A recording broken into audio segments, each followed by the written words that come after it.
toda uma questão de infraestrutura digital. Então, o meu questionamento é isso: como é que o PPI está vendo essa questão toda do avanço das cidades inteligentes, necessidade de infraestrutura digitais? Obrigado, Leopoldo, e todos me ouviram.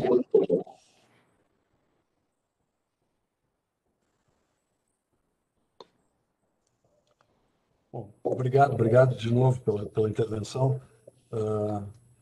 O PPI sabe de que parte do trabalho dele, no que se refere a 5G e a iluminação pública, tem um reflexo direto em Smart Cities, porque a cada modificação legal que se faz aqui, permitindo, por exemplo, que os postes sejam usados também para colocar antenas de outro, para botar câmeras, para botar uma série de insumos que são importantes e fundamentais para o Smart City. Esses quesitos da legislação nós pensamos junto aqui, porque nós sabemos que isso vai viabilizar um segundo negócio. Não é só a preocupação com a iluminação. O poste não pode ser só para passar fio e para botar uma lâmpada de LED lá em cima. O poste tem que estar integrado a todo um sistema que vai transformar a cidade em smart. Então, essa consciência nós temos e isso nós nos preocupamos o tempo todo. Do contrário, não ia se conseguir fazer a transformação. A mesma coisa no que se refere a 5G. Outra preocupação que nós temos, porque nós tentamos fazer com que as cidades entendam que as antenas de 5G não são as mesmas antenas de 4G e de 3G. Não vou querer eu explicar isso para os senhores, que devem saber infinitamente melhor do que eu. Mas aquilo onde tinha uma antena de quilômetro em quilômetro, hoje vai ter uma antena a cada 150, 200, 300 metros. E essa antena também, essa estrutura tem que ser adaptada para outros objetivos também. E isso, quando se trata da legislação, nós estamos aqui atentos para poder abrir sempre as possibilidades que o mercado se desenvolva de uma forma mais broad, mais aberta, mais receptiva, e com isso propiciar novos negócios. Nós sempre temos essa ideia aqui, como fazer com que a iniciativa privada assuma mais espaço dentro de tarefas ou de serviços ou de atividades que eram ou que são ainda originalmente do governo. É fácil? Não, não é fácil. É muito difícil. Mudar a mentalidade, já que é uma reunião fechada, vou citar um caso sexta-feira passada, quando nós falávamos em presídios com os corregedores criminais de todo o Brasil, desembargadores e juízes, e onde nós estamos querendo fazer presídios. Estamos fazendo, não é querendo, né, Pedro Bruno? Fazendo presídios tocados, geridos pela iniciativa privada. E aí um deles disse, eu não acho isso bom, porque vai ter preso classe A e preso classe B. Desculpa, eu não entendi. Por que é que os presos vão estar nesses presídios novos, bonitos, geridos pela iniciativa privada, e os outros vão continuar naquele horror que estão? Eu acho que não deve fazer. A gente também enfrenta esse tipo de visão. Ao invés de ficar feliz, oba, vai ter 6 mil em melhores condições e vamos usar isso de exemplo para fazer o maior número possível pelo Brasil, não, ele não quer que faça. Porque isso faz parte do entendimento de algumas pessoas antigas dentro do Estado. O PPI tem um grupo, eu não sou funcionário, então eu posso falar. O grupo que tem aqui de servidores públicos é da maior qualidade. Nós temos pessoas aqui altamente capacitadas e eu duvido que exista um grupo pequeno como esse, de 80 pessoas, que reúna tanta gente capacitada dentro da esplanada como o PPI. A gente vai pegando o creme de la creme de cada lugar para botar aqui. E todos têm essa visão aberta de que só assim a gente pode fazer o país crescer.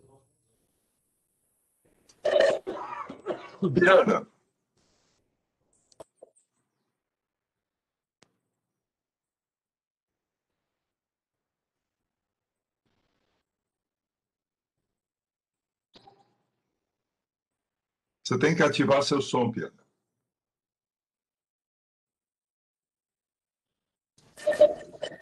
Agora sim. Agora sim. Meu amigo Leopoldo coloca assim. Eu sou pioneiro nessa comparação.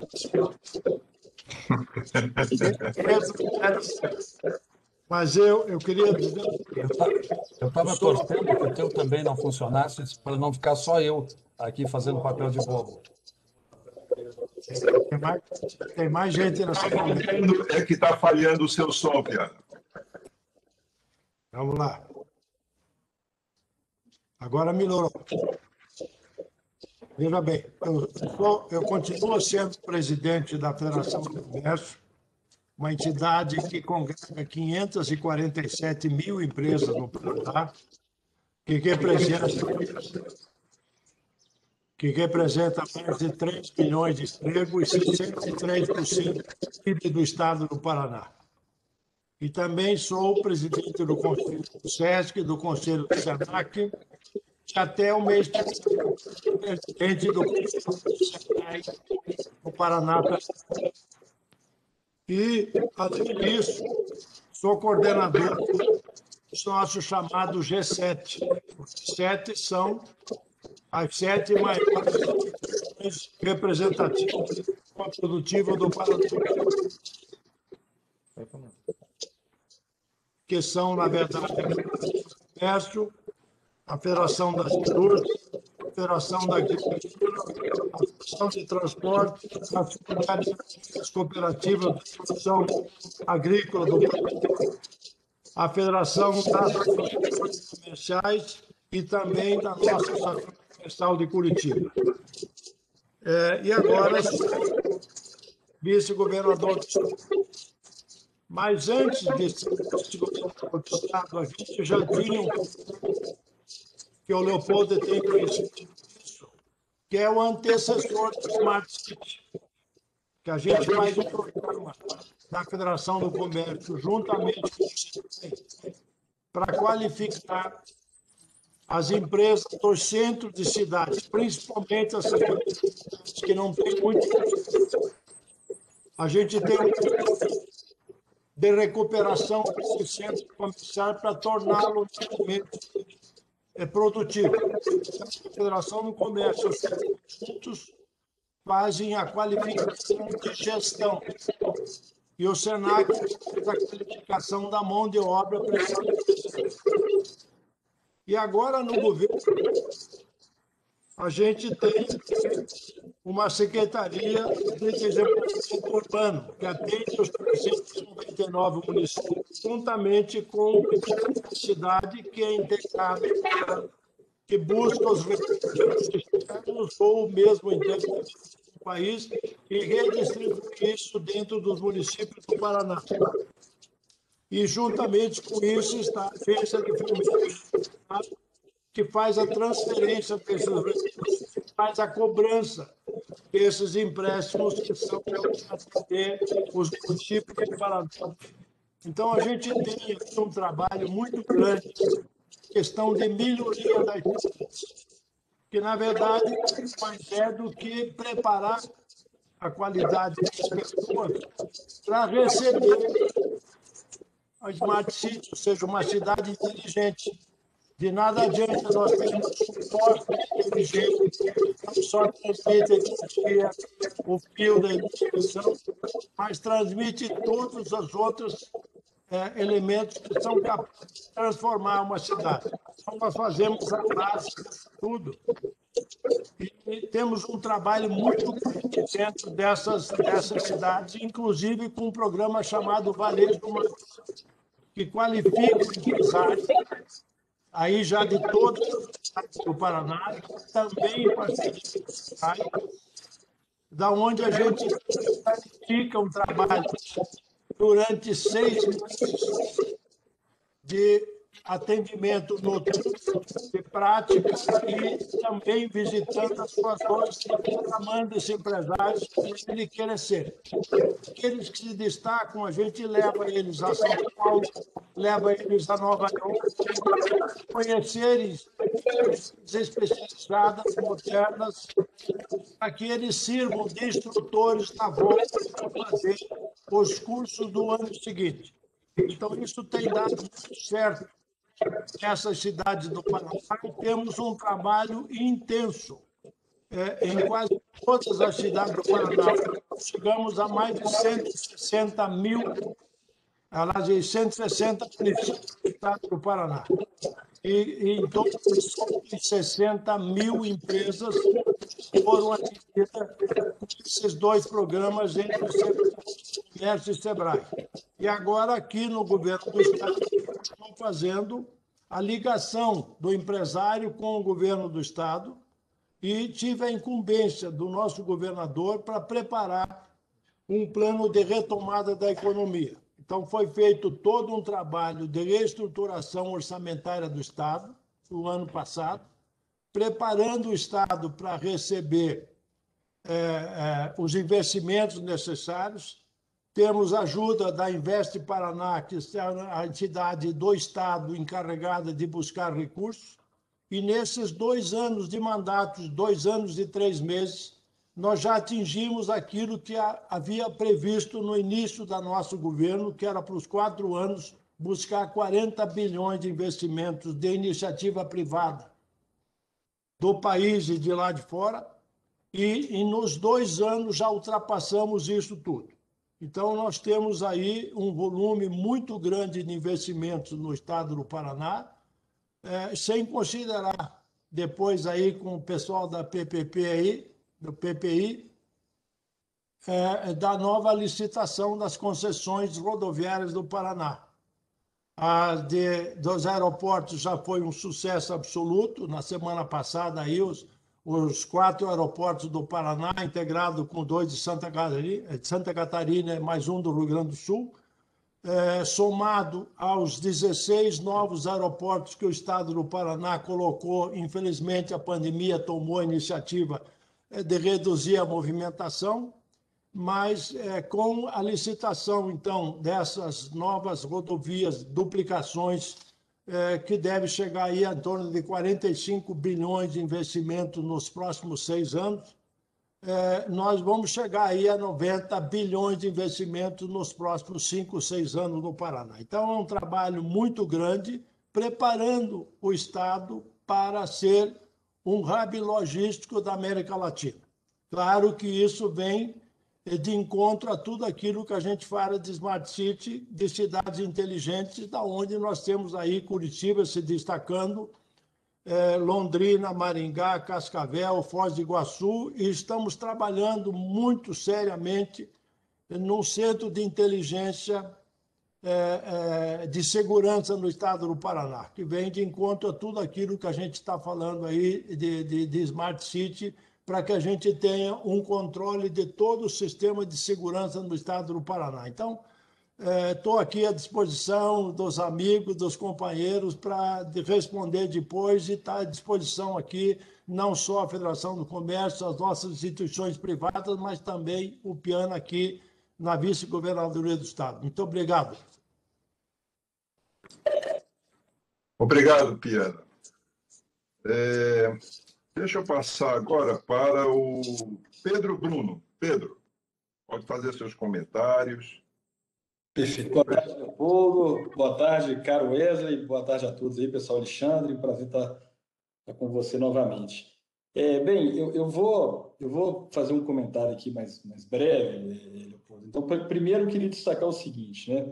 Dado que o nosso objetivo aqui é falar, né, de oportunidades aí de investimento e parceria, né, para infraestrutura nas cidades, né? Então, primeiro dizer o seguinte, nós temos um horizonte promissor, né, para a promoção de investimento em infraestrutura nas cidades, mas não podemos perder tempo, né? E aí vou dar primeiro assim uma visão de contexto, né? Então, quando a gente, né, e eu sou um entusiasta e tenho muito orgulho de ter participado aí do PPI por um período, né, como foi mencionado pelo Wesley. Quando a gente destaca aí, né, todo o trabalho brilhante que vem sendo conduzido pelo Wesley e a equipe do PPI, a gente está falando basicamente de alavancar investimentos privados, né, para a infraestrutura do Brasil. esse cenário, né, o cenário fiscal do país, todas as esferas de governo aí, municípios, estados, governo federal, ele já era crítico antes da pandemia, né? E aí com a pandemia esse cenário fica mais restrito. Se a gente for esperar, né, o orçamento público para fazer frente aí aos investimentos, a gente de fato vai demorar muito para atingir aquela curva lá, que é de quanto que a gente tem que investir em infra para, né, corrigir a curva, né? Não é nem para corrigir o nosso déficit de infra. Então, primeira questão, o contexto, né? O contexto nos leva a buscar alavancar investimento privado, né? Seja por meio de parcerias público-privadas, seja por meio de concessões, privatizações. Então, para mim, esse é um caminho já testado, aprovado, né? E eu fico muito feliz de ver, né, o próprio modelo bem-sucedido do PPI sendo replicado, né, por vários estados, por vários municípios. Então, acho que é um caminho muito salutar, né? O segundo ponto, e aí aqui para mim é a oportunidade para municípios, né, é o timing, né? Então, assim, quando a gente fala de projeto de infra, eles têm, via de regra, um período longo de maturação. A gente vem buscando até encurtar esse período de maturação, e aí acho que o Alexandre vai falar, a Caixa está numa esteira muito bem sucedida de fazer projetos, né, de iluminação pública num prazo muito reduzido, o BNDES também tem trabalhado nesse sentido, que a gente tem que casar esse timing, né, de estruturação dos projetos com o ciclo político. Então, agora abriu-se uma janela de oportunidades, próximos 4 anos aí, né, para que os prefeitos, né, todos os secretários que entraram agora possam ir entregar, né, seus planos de investimento. Então, é muito oportuno que nesse ano de 21, talvez o mais tardar aí em meados de 22, a gente consiga já colocar em marcha esses projetos para que dentro desses mandatos, né, dos atuais governantes, você consiga chegar até a entrega final. Porque, infelizmente, a gente vivencia isso aqui na própria carteira do BNDES, né, quando você tem uma mudança de gestão, descontinuidade desses projetos. Então, é muito importante avançar dentro do ciclo político, né? E, por fim, assim, eu queria destacar um pouco o próprio papel do BNDES. Então, dentro dessa filosofia, né, de investir em parceiros privados, alavancar os investimentos por meio de parceiros privados, né? O BNDES tradicionalmente aí, o principal financiador da infraestrutura do Brasil, né? E vamos continuar tendo esse papel relevante assim nos próximos anos, é assim que a gente acredita, mas quer cada vez mais trazer mais atores para esse jogo, né? Mais parceiros, seja para ajudar na estruturação dos projetos, a demanda é infinita, né? Tem mais de 5 mil municípios aí no Brasil, seja, né, no financiamento, através de modelos de cofinanciamento, estruturas de garantia, enfim. Então, a gente tem buscado evoluir nesse cardápio, né? Nesse sentido, a gente tem colocado em marcha aqui o que a gente chama de uma fábrica de projetos, né? Na nossa visão, não faltam recursos para bons projetos, o que faltam são bons projetos consistentes, com qualidade, né? E o selo de credibilidade, né, que a participação do BNDES, da Caixa, trazem para esses projetos do PPI, isso é fundamental para trazer os parceiros, trazer os investidores, né? E aí parabenizo o próprio Felipe que comentou aqui da atuação da empresa. De fato, para vários setores que a gente tem atuado, né, hoje o banco está com 121 projetos sendo estruturados simultaneamente, nos mais diversos setores da economia. Desses 121, apenas 9 hoje são com municípios. E tem uma razão.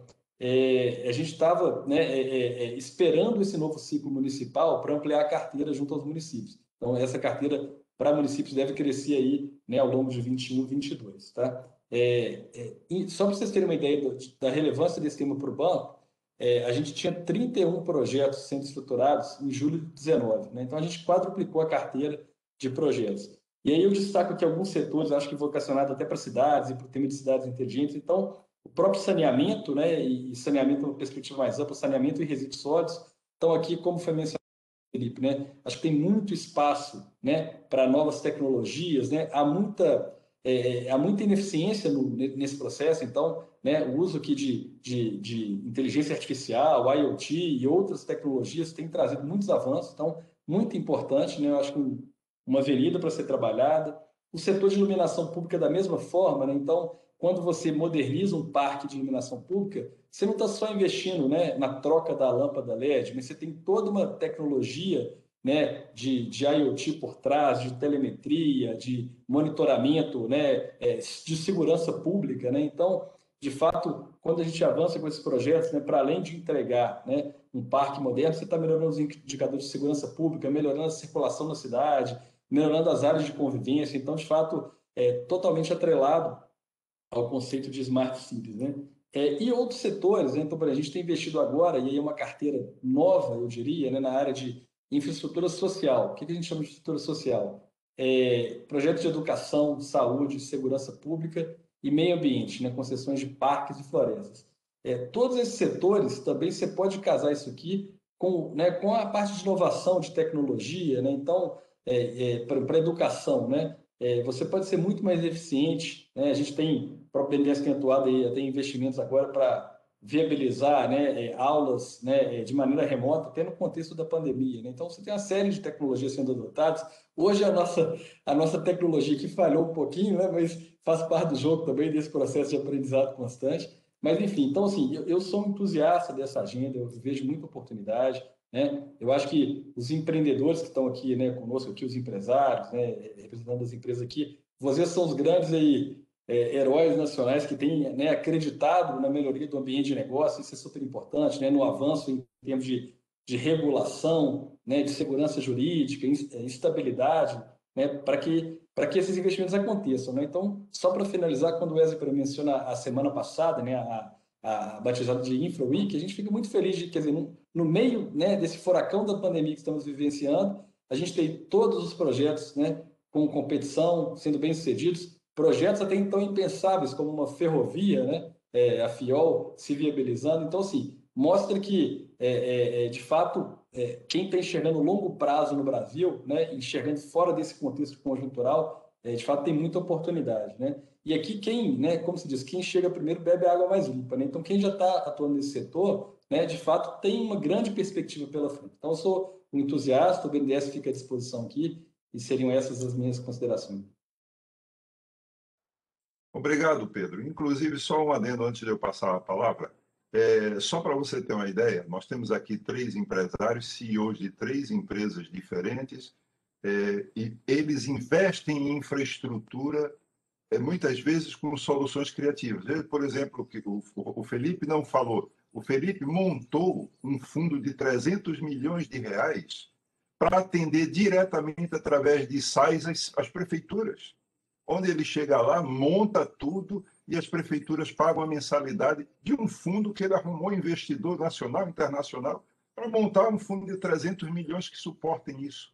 Eu acho que é fundamental os grandes bancos, o PPI e tal, começar a pegar uma... Imagina que não fosse 300 milhões de reais, fosse 300 bilhões de reais, para não uma empresa, mas dezenas de empresas, centenas de empresas poderem exatamente ir lá na fonte, que é a prefeitura, que é onde ela está atuando, está acontecendo as coisas, os projetos. A gente está alavancando através de debt fundings, viu, Leopoldo?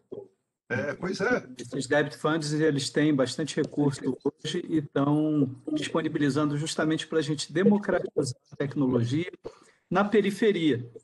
Temos mais de 5.000 municípios que são muito carentes, não têm recursos, e o impacto financeiro do investimento na tecnologia ele acaba sendo alto num primeiro momento, mas ele se paga ao longo dos meses. Só para vocês terem uma ideia, esse projeto da Sabesp ficou em 30 milhões de reais e se pagou em 13 meses. Para os 100 mil maiores clientes, que representam 40% do faturamento total da região metropolitana de São Paulo. Hoje todo mundo telemedido, com informação diária, trazendo transparência para o cliente. Você tem nessa carteira Hospital Albert Einstein, você tem a USP, que tem uma conta de água de 2,5 milhões de reais por mês. E exige essa transparência da Sabesp, né?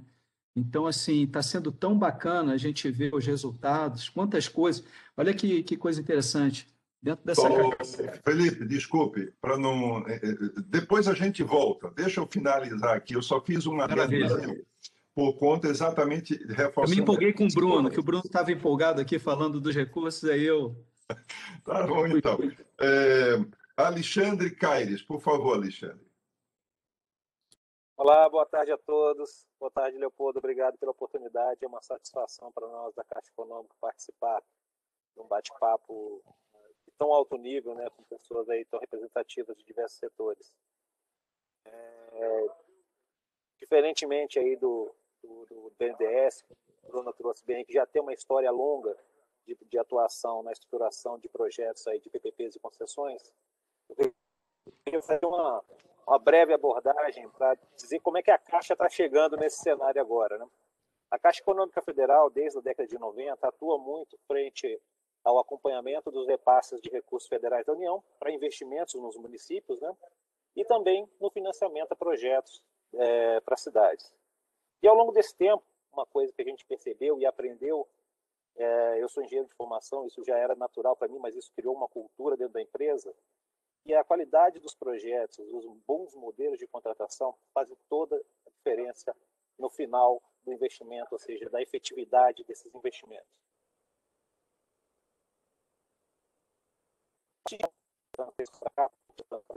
Direcionar a sua atuação, começando a focar nessa, vamos dizer, essa falha de mercado, essa lacuna técnica existente quanto à capacidade dos nossos entes subnacionais, especialmente, que é onde o nosso maior foco, né, de estruturar projetos adequados. Daí que a gente começa, então, a atuar fortemente nos últimos 2 anos, começando a ter uma carteira de estruturação de projetos aí de PPPs e concessões. Nessa atuação, a Caixa ela atua no pacote completo, vamos dizer, né? Desde o diagnóstico, os estudos, né, de viabilidade, a parte de comunicação. A Caixa acompanha o município em todo o trabalho de audiência pública, consulta pública, a apresentação e defesa do projeto para órgãos de controle, Tribunal de Contas Estaduais, Ministério Público, tudo buscando que a gente tenha a melhor solução, o que a gente chama de um projeto viável, o melhor projeto viável para a sociedade. E aí, quando a gente enxerga e busca, né, quais são as diretrizes que a gente tenta estabelecer e equilibrar, obviamente, para a gente ter o que a gente entende como sendo o melhor projeto. A gente busca, obviamente, que chegue no final um serviço de qualidade, preço justo, respeito às leis, né, a responsabilidade socioambiental, segurança jurídica, financiabilidade do projeto. E daí eu chego na outra ponta, que é a atratividade do setor privado, né? Então a gente visa, busca, né, como diretrizes, linkar tanto desde o serviço de qualidade, que é a ponta de atendimento ao cidadão, até a melhor atratividade para o setor privado para prestar esse serviço. Obviamente, isso tudo contando com a questão de simetria de informação, a parte de isonomia e transparência trazida para o processo, que vai dar segurança e fazer com que esse processo realmente chegue até o final. Atualmente, a gente tem 35 projetos em carteira. O Pedro já falou que há 3 anos atrás estava mais ou menos nessa ordem aí. Nosso propósito, também daqui a 2, 3 anos, a gente chega aí a mais de uma centena de projetos simultâneos. Para isso, hoje a gente tem 22 projetos de IP, 4 de iluminação pública, 4 projetos de resíduos sólidos urbanos, 2 projetos de PPP de infraestrutura social, no caso são unidades socioeducativas, e alguns projetos pilotos, tanto em saneamento quanto até concessão de drenagem, tá? Que é também um projeto piloto e um desafio para nós. A gente tem hoje em dia 2 chamamentos abertos, ou seja, eu tenho uma fila de projetos esperando aqui para a gente começar a trabalhar com eles, cerca de 60 projetos, são 30 projetos de iluminação pública para municípios individuais, 10 consórcios públicos de também iluminação pública e 23 consórcios públicos de resíduos sólidos urbanos. Ou seja, esse conjunto de projetos, né, se a gente conseguir realmente aí nos próximos 1 ano, 1 ano e meio, botá-los para dentro da nossa carteira, a gente vai chegar a uma centena de projetos. Isso só é o que a gente tem aqui na fila para estruturar de projetos. A Caixa Econômica, a gente tem cerca de 400 municípios envolvidos.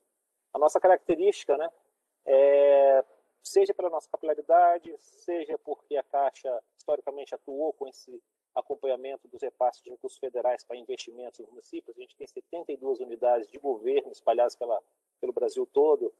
Essas unidades contam com estrutura de engenheiros, arquitetos, advogados, economistas, ou seja, a gente acaba tendo uma facilidade do contato lá na ponta com os municípios, inclusive com os municípios menores. Daí, vamos dizer assim, esse é o nosso foco, voltando, inclusive, um assunto comentado antes, para atender os municípios pequenos, inclusive em consórcio, para a gente ter aí a questão de escala adequada de atendimento.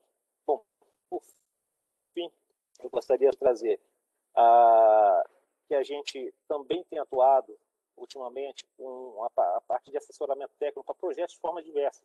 E a gente sempre atuando muito ligado à questão dos projetos em cidade. Então, desde o diagnóstico de necessidades, planejamento de projetos, melhoria de processos, acompanhamento dos investimentos, tudo isso voltado para os mais diversos setores onde o município precisa ou estudar e desenvolver projetos ou implantar. E é óbvio, como um banco, a gente também atua tanto no financiamento ao setor privado quanto ao financiamento ao setor público, atendendo aí a necessidade de fundo dos projetos. Bom, de maneira geral, para me alongar muito, Leopoldo, queria mais era trazer esse contexto, como que a Caixa está chegando nesse processo, né, e como é que ela se enxerga atuando cada vez mais aí, de forma complementar aí ao BNDES, sendo mais um player para produzir bons projetos, atrair o capital privado, e com isso a gente atingiu o que é a missão da Caixa Econômica também, que é promover o desenvolvimento sustentável do país. Leopoldo, só em cima do que o Alexandre acaba de falar e do que o Pedro Bruno falou antes, só para deixar claro para todos de que a Caixa e o BNDES são os nossos grandes parceiros. O PPI não faria quase nada do que faz se não fosse a participação dos dois. E não estou falando só de financiamento, mas de estruturação também. Porque o BNDES, a cada projeto nosso, o BNDES está automaticamente qualificado pelo Programa Nacional de Desestatização a fazer as contratações, a ser contratado pelo governo federal e a fazer a contratação dos consultores que vão nos dar o caminho para poder fazer cada uma das grandes concessões ou das privatizações. E a Caixa, com a capilaridade que ela tem, justamente isso que o Alexandre acaba de falar, de estar presente em projetos em 400 municípios, foi isso que falaste, Alexandre? Foi, não?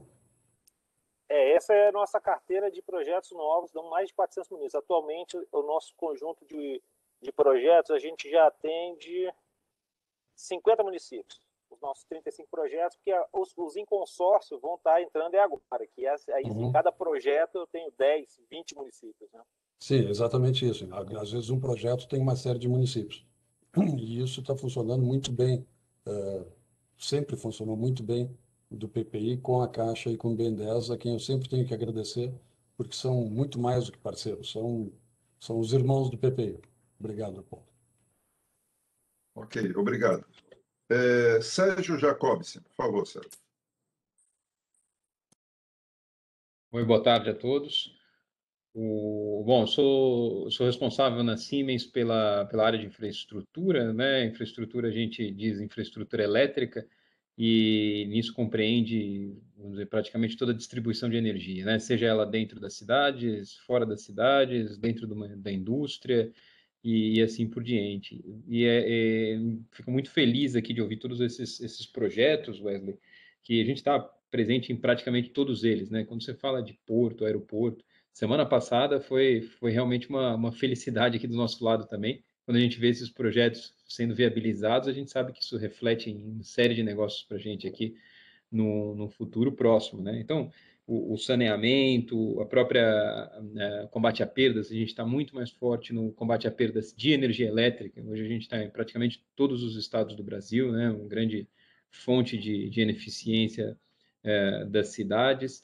O saneamento ele andou muito parado aí recentemente, pouco investimento, a gente ouvia falar assim, praticamente nada, e agora começou a retomar, a gente tem sentido uma renovação, né? Você falou de mineração também, que assim está fora das cidades, mas é perspectiva de muito negócio para a gente em distribuição, transmissão de energia elétrica.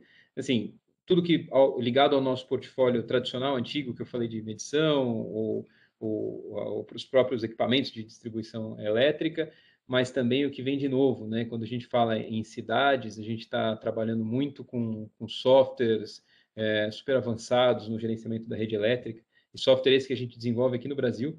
A gente tem um grupo de engenheiros, até que ficam baseados no Paraná, aí em Curitiba, Piana, a gente tem uma área grande de pesquisa e desenvolvimento aí, quase 100 engenheiros hoje programando software para manutenção da rede elétrica de forma automática, de forma que as interrupções sejam mais rápidas, a gente tenha menos interrupções em termos de quantidade também, né, nesse sentido. Mas, vindo para o tema de cidade, algumas outras novas tecnologias que a gente fala, tanto da geração distribuída, solar, né, fizemos um investimento em 50% de uma empresa agora, que a gente vende energia como um serviço, então a gente faz o investimento no CAPEX e a empresa simplesmente divide com a gente a economia que ela tem com essa geração solar, né? Não só isso, mas também o armazenamento de energia. Próximo mês a gente deve entrar com o maior projeto de armazenamento de energia do Brasil, lá com a Vale, em um dos portos deles. também em armazenando energia fora do pico e despachando essa energia dessas baterias da Tesla no horário de pico. Assim, e também, não só isso, mas a mobilidade elétrica, né, que a gente vê com uma grande onda de investimento para o futuro, e mobilidade elétrica, quando a gente fala de cidade, fala de ônibus, fala de carro, caminhão elétrico, né? Não, aí quando vem esse grande consumidor de energia, vem junto toda a infraestrutura elétrica que a gente fornece também, e aí vai começar a vir mais geração, vai começar a vir mais armazenamento, né? Todo um novo mundo do setor de energia. Tá? E eletricidade, não tão restrito a cidades, mas também às ferrovias. Né? Quando a gente fala das privatizações das ferrovias, a gente pensa também na eletrificação das mesmas. Hoje a gente tem muito diesel, né? Praticamente tudo em diesel, e a eletrificação delas é algo que a gente já tem discutido, isso juntando com a nossa necessidade até de melhorar a nossa imagem em referência a emissões e é, é, amigável ao ambiente, isso super fecha toda essa história da eletrificação. Tá? Então, assim, só acho que vejo isso muito positivo. O lado do investimento, tanto o Alexandre quanto o Pedro trouxeram aqui a visão do investidor, né, que o dinheiro está lá, está disponível. Não só vocês, eu vejo muito fundo de investimento vem nos procurar, né, como indústria. Isso não acontecia praticamente, eu tenho 20 anos de empresa, eu nunca vi um fundo de investimento vir aqui perguntar o que vocês têm de projeto bom para fazer, para eu colocar o dinheiro. Né? E aí a gente espera que os projetos saiam, e essa notícia de que você falou que tem hoje no pipeline aí 155 projetos, eu acho que é ótima. E aí, ligando aqui com a minha pergunta, Wesley, vocês veem a viabilidade de executar todos esses 155 projetos aí até o ano que vem? Como é que você vê o timing? Porque é bastante coisa, né? E vai demandar bastante trabalho e braços também, né? Vou tentar responder rápido aqui, Leopoldo. Senão o Leopoldo fica mandando mensagem. Dá para notar que o ano de 2020 foi bem mais lento em função da pandemia. 2021, nós já estamos notando que o mercado, como ficou parado durante 2020, em 2021 já há uma iniciativa de recuperação. Além disso, tem uma série de setores que vão crescer barbaramente, como no caso das commodities.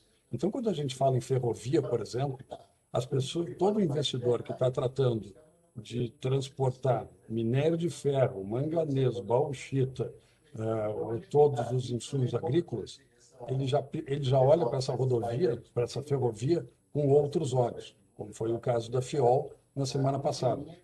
A empresa que comprou a Fiol, que tomou a concessão da Fiol, foi por causa do minério que ele vai transportar da sua mina para o Porto de Ilhéus. Além disso, agora tem mais dois lances da Fiol que são especificamente ou prioritariamente para a produção de grãos. Então, a gente nota assim que está vendo. Se vai sair tudo dentro do timing que a gente previa, talvez não. Acho que atrasa um pouco. Mas tem muito projeto e novos projetos estão entrando que talvez sejam mais rápidos. Cada projeto tem o seu timing.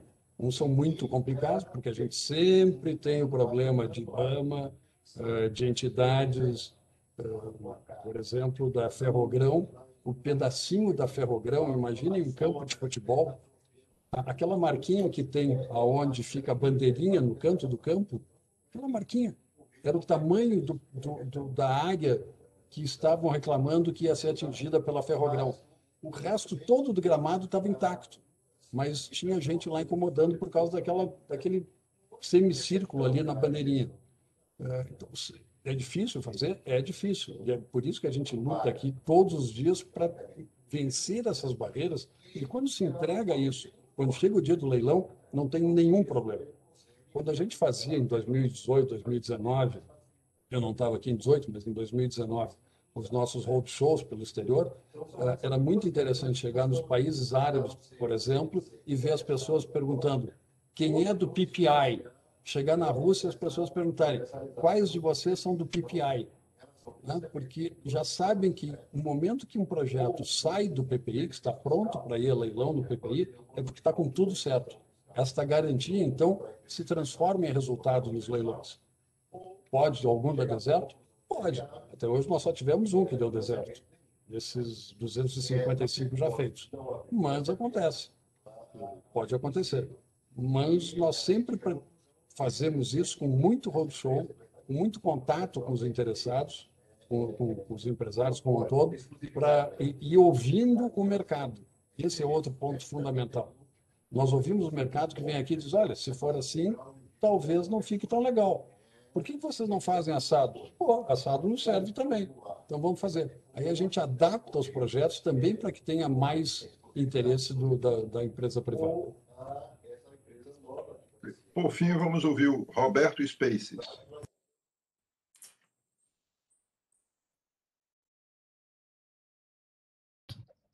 Opa, tudo bom, pessoal? Estava procurando o mudo. Obrigado aí pelo convite. Foi muito legal aí escutar a experiência de vocês.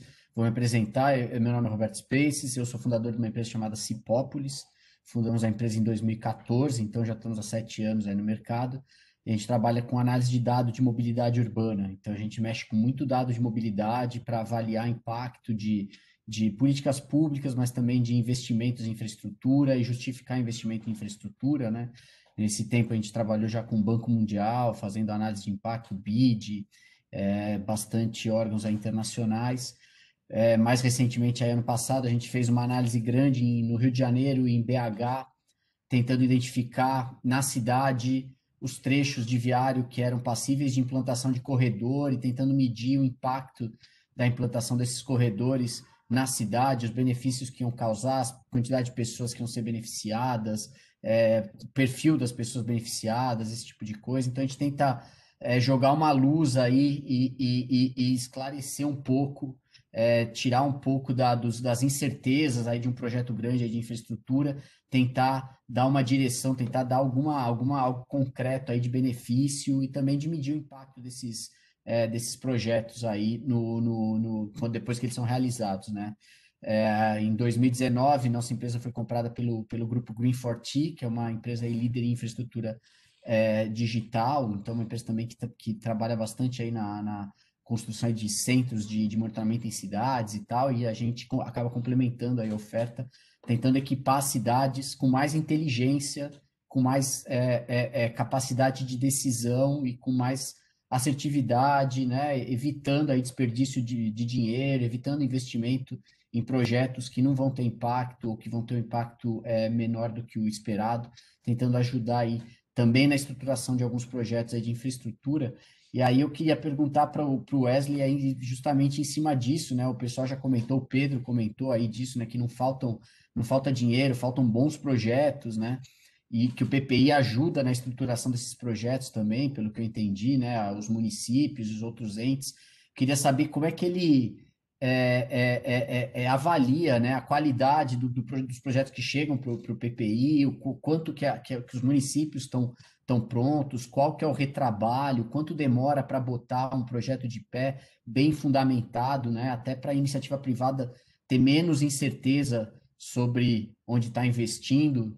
Como também falou o Sérgio, com essa nova onda também de eletrificação, então a gente está tendo muita demanda para avaliação de projeto de eletrificação de transporte público, de avaliação econômica até, né, de dimensionamento de frota, de equipamento e de custos e tal. Mas eu queria saber, hoje em dia, como é que está isso, assim, né? Como as cidades estão chegando, como esses projetos estão chegando, né? Falta qualidade, falta embasamento, como que o PPI ajuda, como é que está isso para que cada vez mais projetos deem certo. Você já falou até que poucos deram deserto, um só deu deserto, né? Em geral tem muitos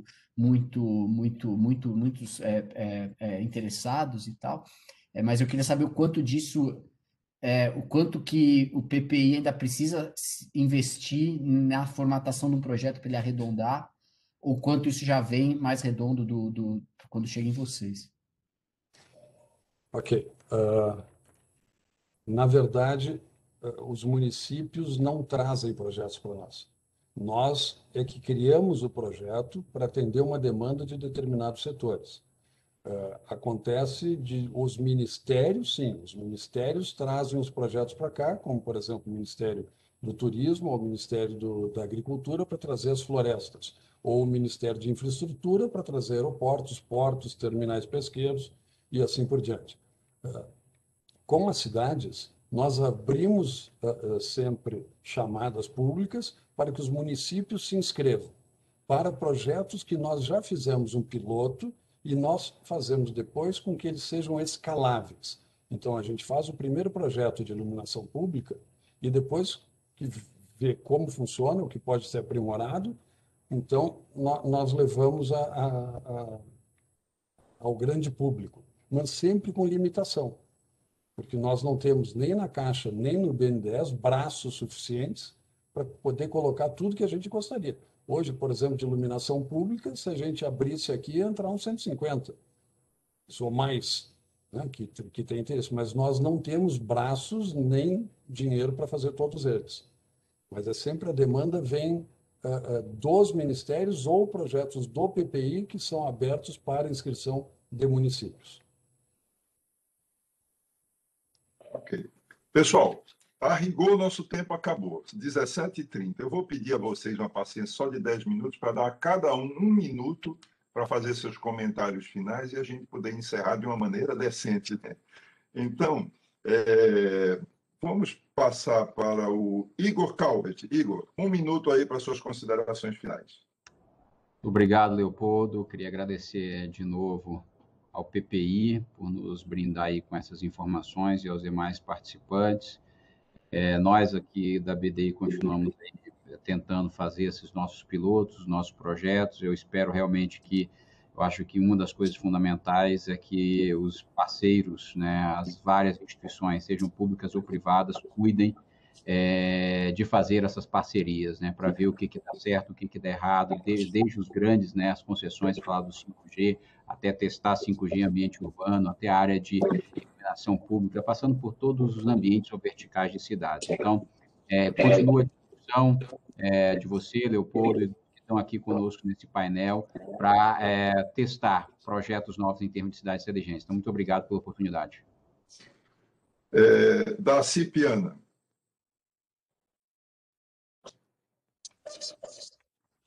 Eu só quero agradecer mais uma vez o convite do nosso Leopoldo, um amigo de muito tempo, e dizer a todos vocês que foi uma experiência extraordinária. São 7 posições diferentes, assuntos diferentes, mas de grande relevância para os investimentos desse país.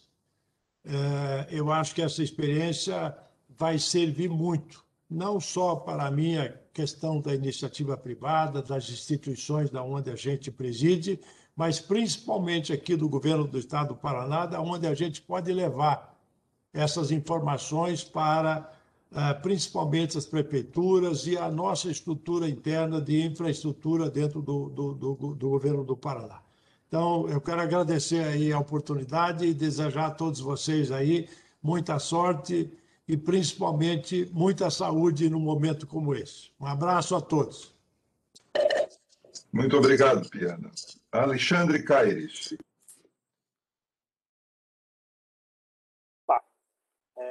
Mais uma vez, agradecer essa oportunidade. Eu gostaria de deixar aqui como palavra final assim, os principais desafios que a gente tem enxergado nesse processo, nessa caminhada. O primeiro dele com relação à produção de bons projetos, e isso daí a gente acho que tem avançado bastante com a coordenação do SPPI.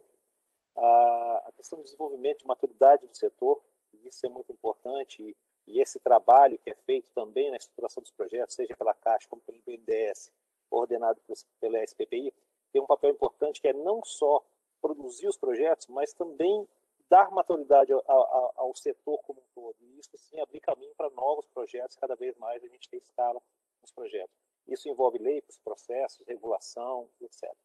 E, por último, o desafio que eu vejo, que a gente enxerga bastante, é a questão do aculturamento, tanto do poder concedente, quanto da sociedade em si, quanto ao que é um contrato de concessão ou via PPP, ou seja, o que é uma parceria público-privada, né? O que é isso? Ainda há muita confusão, a gente vê não só com municípios pequenos, tá? Mesmo com municípios maiores, ou seja, na hora que você está estruturando o projeto, eles tentarem enxertar o projeto com coisas e características vinculantes com 8666, ou seja, há uma incompreensão ainda significativa que acaba dificultando um pouco, e é um desafio para a gente poder realmente produzir bons projetos e bons modelos de contratação, que a gente entende a melhor forma de trazer capital privado e produzir serviços de qualidade para a sociedade. Obrigado, Alexandre. Felipe. Também gostaria de agradecer a audiência de todos. Acho que foi muito esclarecedor aí todas as oportunidades que a gente tem e que a gente pode alavancar aí a democratização, vamos dizer, no setor da tecnologia no setor de saneamento. Nós já realizamos um grande projeto e desejamos levar aos pequenos municípios com o apoio dos senhores. Tá bom? Mais uma vez, muito obrigado e uma boa noite. Obrigado, Felipe. Pedro Bruno. Leopoldo, primeiro, reforçar o agradecimento a você, né, por nos proporcionar aqui um debate tão qualificado, muito rico. Eu creio que aqui a gente tem, né, no sentido estrito da palavra, parceria público-privada, né? Então, que tem vários atores, né, de governo, atores da iniciativa privada, e isso aqui é muito rico, né? Nós aqui no BNDES estamos 100% à disposição. Tomei até a liberdade de deixar aqui no chat aqui os meus contatos para poder debater, abertos aí a soluções inovadoras. A gente tem que ser criativo, né? Acho que como o Igor colocou, porque tem muito espaço para avançar com essa agenda no Brasil.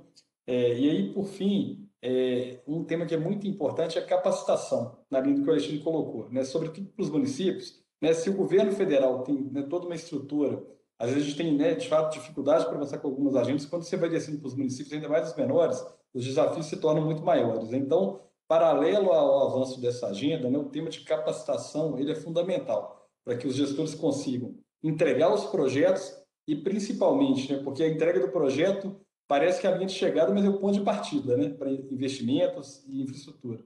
Então, para que tenha, né, a gestão desses contratos ao longo do tempo. Então, esse é um tema importante também ficar no radar de todos os senhores aqui. Obrigado. Obrigado, Pedro. Sérgio Jacobs. Bom, mas primeiro, obrigado pelo convite, obrigado aí pelo debate, muito legal ouvir todas essas perspectivas.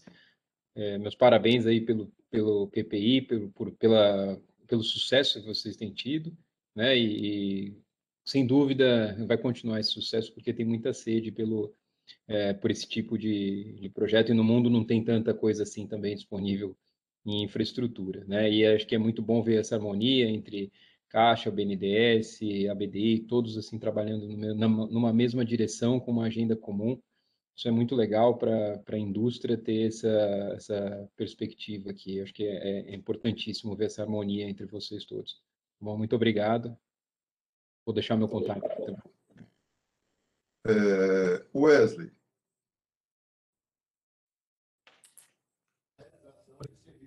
Obrigado, Leopoldo. Eu queria agradecer a oportunidade, agradecer o convite, Leopoldo, agradecer a oportunidade de conhecer vários de vocês, que eu não conhecia ainda, alguns com quem eu trabalho no dia a dia, sempre um prazer estar junto com vocês, e pedir desculpas pelo mau ingresso aqui, pelo tempo que eu levei, pela irritação que eu estava e não conseguia atender. Eu odeio fazer qualquer coisa atrasado, eu estava desesperado, então peço desculpas pelo momento e agradecer demais pela oportunidade. Contem com o PPI, que a gente puder fazer, liguem, o Leopoldo tem meu número, quando quiserem qualquer informação, estou à disposição de todos vocês. Eu tenho que pegar um avião, o Leopoldo garantiu que eu não ia me atrasar, mas eu estou me atrasando. Obrigado, tchau, tchau. Roberto Spaces.